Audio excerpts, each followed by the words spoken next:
आ रही है दिल्ली से, जहां अरविंद केजरीवाल पर फैसला सुरक्षित रखा गया है। केजरीवाल की याचिका पर सुनवाई पूरी हो चुकी है।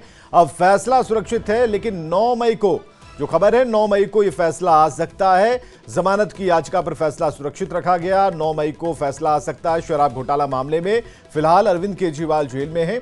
21 मार्च को हुई थी उनकी गिरफ्तारी और 9 मई को फैसला आ सकता है। इस वक्त की बड़ी खबर, अरविंद केजरीवाल पर फैसला सुरक्षित और 9 मई को फैसला आ सकता है। सुशील पांडे हमारे साथ, हमारे संवाददाता। सुशील पांडे, क्या खबर है और अपडेट क्या है? जी देखिए, अरविंद केजरीवाल की अंतरिम जमानत पर सुप्रीम कोर्ट ने अपना फैसला सुरक्षित रखा है, लेकिन इस फैसले को सुनाया कब जाएगा इसकी कोई तारीख अभी फिलहाल नहीं दी गई है।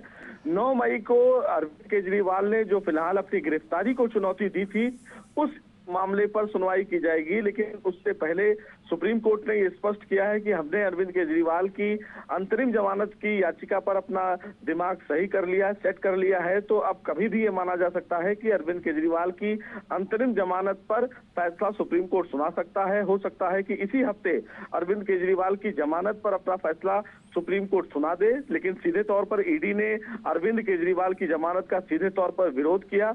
अरविंद केजरीवाल की जमानत का विरोध करते हुए केंद्र सरकार और ईडी ने कहा कि चूंकि अभी इस पूरे मामले में इन्वेस्टिगेशन चल रही है और ऐसे में चुनाव प्रचार को लेकर जमानत नहीं दिया जाना चाहिए, क्योंकि अगर ऐसे जमानत दिया जाता है तो देश में एक नई अवधारणा बन जाएगी और आने वाले दिनों में तमाम ऐसे राजनेता हैं जो फिलहाल चुनाव प्रचार के लिए जाना चाहते हैं, उन याचिकाओं की बाढ़ लग जाएगी।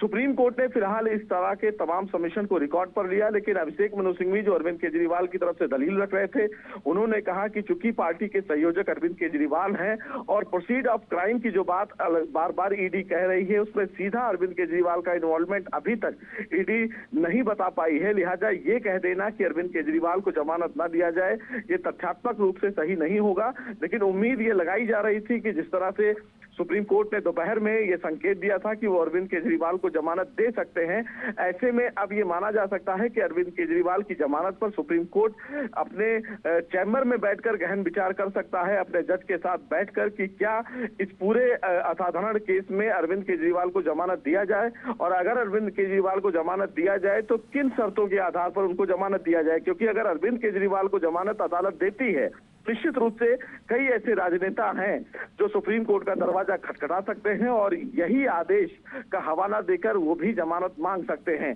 चूंकि अरविंद केजरीवाल अभी लगातार मुख्यमंत्री के पद पर बने हुए हैं, संवैधानिक पद पे हैं, तो ऐसे में क्या उनको जमानत दिया जाए और क्या इस जमानत की अवधारणा आम लोगों में कैसी जाए, उसको लेकर सुप्रीम कोर्ट एक विचार विमर्श में फंसा हुआ है कि किस तरह से वो ये तय करे कि अरविंद केजरीवाल को जमानत किस आधार पर दी जाए। बहुत बहुत शुक्रिया सुशील, तमाम जानकारियों के लिए। तो बड़ी खबर हम आपको बता रहे थे।